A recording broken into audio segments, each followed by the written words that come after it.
128 for 9. They required 19 from 21. Marcus on his way to bowl a full delivery. And he's bowled. I can tell you, it is all over here. Kelvin Marcus with a slower delivery down of a level. Hits the stumps. Tinny and Lodi to call out your players to the team. So as you guys come forward and collect your medals. J. Clarke, Anthony Rollins, Alex Brown, Javid Leacock, Shamar Marshall, Achilles Brown, Jaden Merritt, Monaco Harper, Raheem Water, Command Matthews Broome, Tino Best Senior, and Calvin Marcus.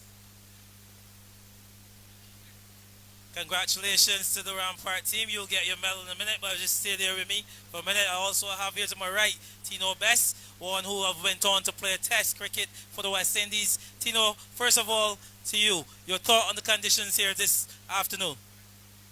First of all, I'd like to thank the ground staff for preparing such a wonderful surface. I thought this morning was a bit difficult, a bit wet, but I thought that we consolidated really well, and we got a total that was, below par. But I think with the bowling that we had, we were always in with a shout, But I thought that the North Stars team had we against the ropes at one point, but I thought they run out.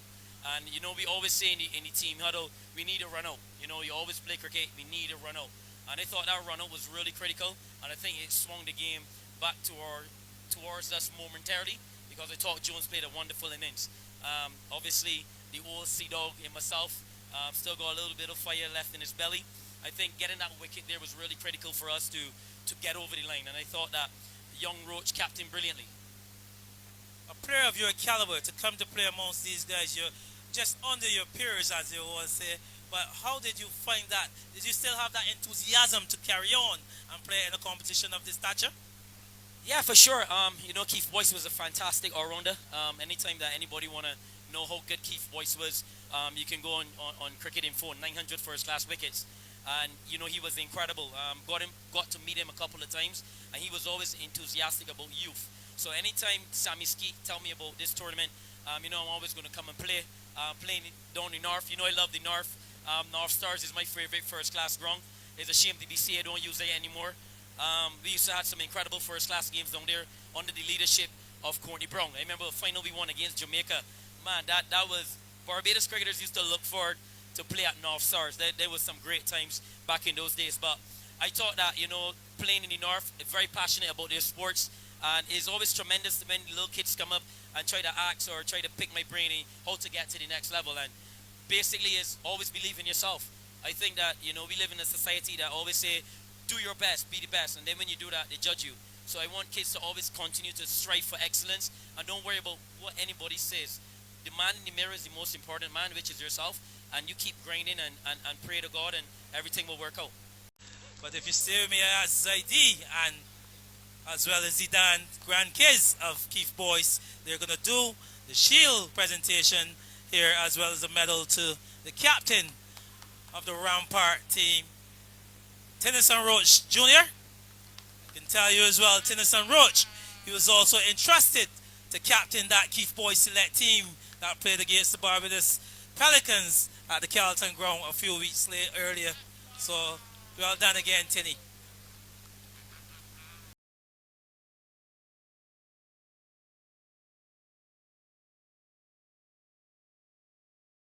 Keith Boyce, my memory of Keith Boyce, a former Barbados and West Indies player. He was also a formidable coach. That's when I first met Mr. Boyce. He came back to coach in Prairie School, his alma mater. And I was then playing Division 2 as well as under 15 cricket then. And he became a mentor as much as he became a coach to myself and a lot of other junior players from back in my time. Oliver Lopez comes highly to mind because this is one who we played a lot of interest in. But yeah, Mr. Boyce, like we said, he played Division 2 with us for the school, for CP school back then. And his knowledge of the game was so good, and his teachings was something that you had to pay a lot of attention to. And hence, I could assure you that probably much every one of us who came through Keith Boyce would have gone on to captain some form of cricket at some point, whether it be Barbados under 19 or club teams. But he was so good on leadership. His man management skills were exceptional. And these are things that I can say honestly have led me to the person that I've become from just being around the man. Just allow you to know who you were, who were your peers, who were your opposition, and it just allow you to understand that about the game and about life in general. So that was Keith Boyce. Remember particularly playing a second division game against Texaco and Lopez again, myself. I mean, guys like Dwayne Sprayer, now deceased. These are guys that would have come through Keith Boyce from the Cajun Pride setup. And he just always said to us, we had those leadership traits. And he just would explain to us why he would do this or why we should do this, just to work the batsman out, your planning, your skills, your execution. And he was just so good at that. And I could assure you, we've taken that along with us through our journey. So all in all, I would say to you who don't know the man, he was such a good mentor, like I said, a man manager, and by extension, a phenomenal coach. He just could work it out so quickly. You pick up the bat, he was able to tell you what your flaws were with the ball. Him, he could tell you how to bowl, what you're doing wrong, your action, using the crease, those kind of skills. He was just so very good at Keith Boyce. So it's a pleasure to have known the man. I mean, like I said, albeit it was only at junior level, but we've taken that into our cricket throughout our careers, so to speak. And it just was in his honor. It was just a real joy to have the honor to be around such a phenomenal individual. Keith Boyce of Boscobel Castle, here Boscobel in St. Peter, famous cricketer, professional cricketer from the North Barbados. I'm a Corey Jampari, former Corey Jampari student. Keith Boyce would have gone to that school, Ashton Hall, St. Peter, and he was maybe the first international sportsman from that school, as far as I know. And in his early days, he showed this promise as an all-round sportsman. Track and field, football, and cricket. His exploits in cricket, he chose that game. Favorite. Played for Barbados on the juniors, I think on a tour to Jamaica. He then went on after school to play for the Ramppart club. Then he moved to Maple, and in the early 60s, probably about 1964, 65 or thereabouts, he gained a contract in England with Essex County. And from then till now, he is a household name in Essex. Played for Barbados and the West Indies, an explosive, exciting cricketer. To my mind, I've watched a lot of videos, I've watched a lot of cricket. I have never seen up to this day anyone with the athleticism of this man. His fielding was fantastic. Most wicket keepers would tell you that when he throw a ball from the boundary, it was like coming from like a bullet coming from a rifle, flat right over the top of the bales. His parading and around the boundary was tremendous to see. Then I had plenty conversations with him as a young cricketer at College and Parry. He will come back and play in the Old Scholars match against his school. And we always had great conversations. He was a fantastic coach. He was played for the youth team Barbados and then went on and played some first division cricket. And in trials for Barbados, I had the opportunity to be at trials with him as a very, very young guy. At one point, I was not making many runs. And, I saw him in Bridgetown. And he asked me, "Well, Calvin, how is your cricket going?" I said, "Man, I can't make a run at all." He says, "Man, look, don't worry about the pass. Don't worry about the pass. When you go to the wicket, just play as though this is the first match you're playing." And I managed to get a 75, in that next innings. But he was an inspiration to a lot of young cricketers in Barbados, especially in the combined schools team. And that when they had two teams in our first division, and he was on coaching North schools from the North, combined schools North. And from all reports, he was very good up to this day. People like Corey Cullimore,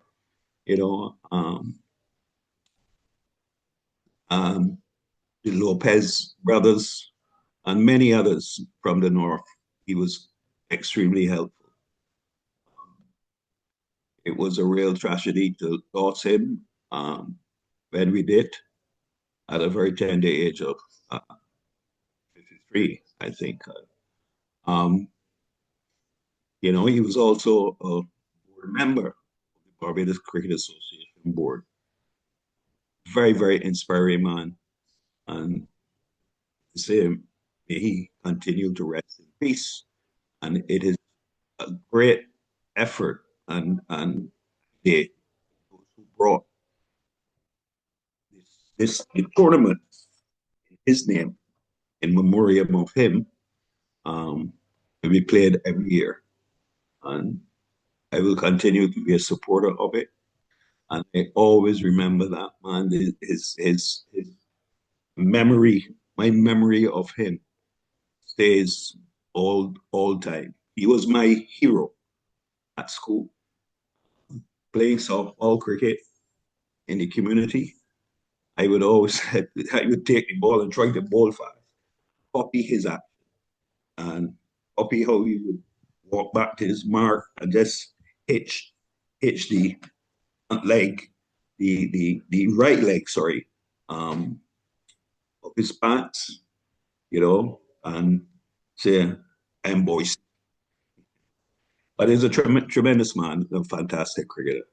As I said, I've not seen anyone match his athleticism in the field.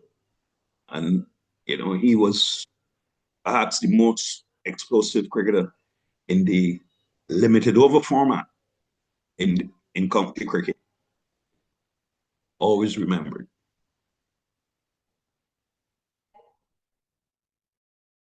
The legend, Mr. Keith Boyce.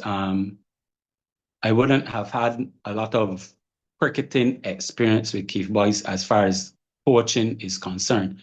My involvement with Keith was more from a playing at national trials. I think that was around 1995, 96, it could have been, when he was part of the national selectors setup. And then that is where my memories and funny memories, I would say, involvement with Keith Boyce would have started. Obviously, growing up, I would have heard a lot about Keith Boyce from his playing exploits in England and for West Indies. And when he came back and got involved and then became a national selector, it was all excitement around the national trials at the time, having someone like Keith Boyce being part and parcel of the selection panel. And he didn't operate as a selector. He also operated as a coach, a father figure, and someone that you could always go to and express yourself, even at that young age. And for the status he would have had, it was excellent to have him around. A fond memory of him would have been in a trial game. It's a funny thing too, it was a trial game. We were preparing for the Red Stripe Bowl at the time. And Keith was the selector at Kensington at the time. And I was at the top of my mark and getting ready to bowl the first ball. And I felt a tap on my shoulder. And when I look around, there was Mr. Keith Boyce saying to me, Broomes, I want to have a word with you. I said, sure, coach, go right ahead. And he said, don't take this the wrong way, but I am not going to be selecting you in the 4-day leg of the tournament. You would most likely make the 1-day leg. I said, okay. He said, but there's a young guy there standing up at mid-off called Corey Collimore. I think Corey was probably 18 at the time. He said, this young man will go all the way. And I've asked around to the captains to allow him to bowl the new ball in trials, and nobody is giving him the opportunity. And I think you are the person that would understand. And I'm asking you, if you don't mind, would you allow Corey Collimore to bowl the new ball? So I said, I have no issue with it, but you will have to convince the captain. And he said, that's why he's speaking to you, because I know you can convince the captain. The captain at that time was my good friend, Livingston Parkrin, who's gone on. And I went to Livy and I said, Livy, Mr. Boyce has asked me to liaison with you to allow Corey Collimore to bowl the new ball. And being the type of person Paki was, Paki straight off the cuff said, no, this is his first time. He has to find his way through the trials like everybody else, and no favors can be handed out. I said, Pax, no, don't do that. This is his first time, and let's see what the young man is made of. And that not only formed a bowling partnership, but a lifelong friendship with Corey and I. And we always joke about it. Every time me and Corey meet up, we always speak about the day Keith Boyce took the ball from me and give it to him in the middle of a trial game. So those are some of the fond memories of Keith Boyce. And his tournament lives on. It's gone from strength to strength. And as you would know, even a couple of days ago, the Keith Boyce All-Star 11 had an opportunity to play against the Barbados Pelican 11 at Carlton. And that was a very, very good groundbreaking opportunity. And I think once that competition continues to be one where all the BCA players give credibility to it, it will grow from strength to strength. So that is my short piece on a little funny side of Keith Boyce, but still the master in how he went about it. And we all know the exploits of Corey Collimore going all the way up to international status. So Keith was on the right path.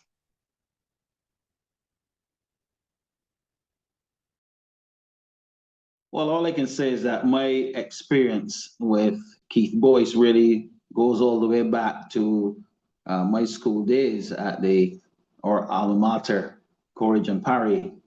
And as a schoolboy, I don't even know if I can explain what it meant to me to be sitting, listening, and engaging with such a fantastic West Indies and Barbados player. And for him to come back, and it was generally with our Old Scholars game, which was a real fixture in the cricket schedule. And you look forward to, first of all, your skills against these former players, but to have someone like Keith Boyce in the ranks, it was really, you really could measure it. And I probably had more of an appreciation for it after I then took up my stint as a professional cricketer and also my coaching career. But Keith Boyce was able to paint pictures mentally. You felt as if you were part of the experience. And I remember him talking about Jim Higgs, a spinning ball into Seymour Nurse. So he wasn't even talking about himself. He was more or less relating that experience and what it felt like for him and what it seemed like for him as a player, a colleague of Seymour Nurse, to see how he was so elegant. And even at that stage, even at that level, the impact it had on him. So to hear stories like that was always very enlightening. And like all these former players who played at the highest level, the stories were endless. And even if you heard the same story, it seemed to have a different twist, from year to year. And that was really my early part of being involved with having a relationship with Keith Boyce. And then this went on when he was involved in the combined schools. I was then at Pickwick, but he would always engage in terms of sharing his ideas about the development of young cricketers and the cricketers from the north, but how he took one can say a real personal interest in each and every individual. And it made you wonder, how is it possible to do this and not to suggest any element of bias, but this was the skills of the man, that he was able to make everybody feel equally as important as the other person. And those are the fond memories I have of the great man, Keith Boyce. My favorite memory of Keith is him being a happy-go-lucky individual. However, when it came to cricket and being the type of coach that he was a no-nonsense person. He never worried about what you necessarily thought about what he said. He just wanted to make sure that he communicated to you what he needed to. And the reality was that whatever he told you was something that was going to benefit you. I have used the lessons that he taught me throughout my life, both as a cricketer, which is now part of my past life, but also as a cricket administrator, to understand that you always need to speak your mind and base all of your opinions on facts. Once you go with facts, no one can fault you for that.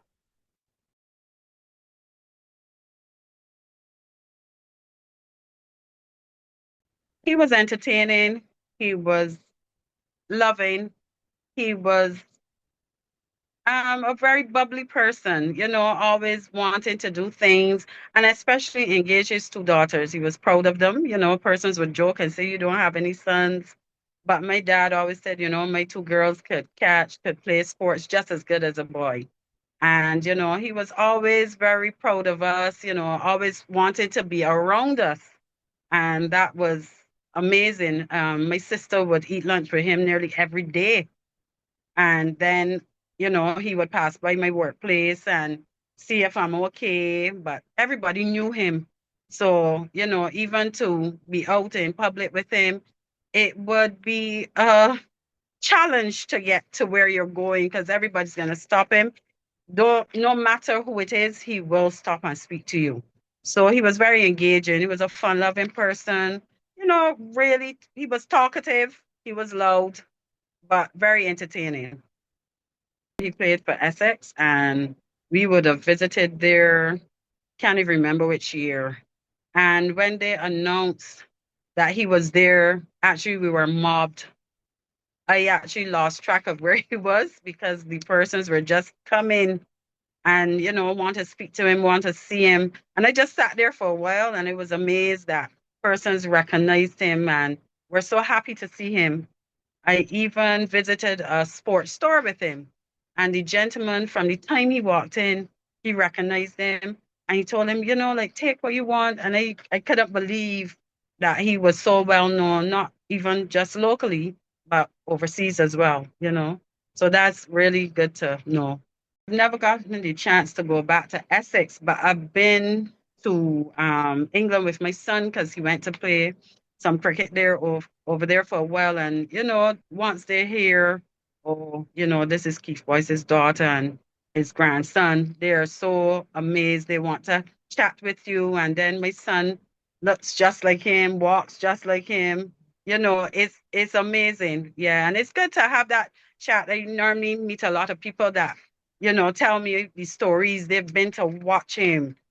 Persons want to imitate even his walk. You know, it's so funny to see persons, you know, try, you know, want to idolize this gentleman that is just my dad, but to see that they the great memories and the stories, you know, to know that they loved him so much is really good to know.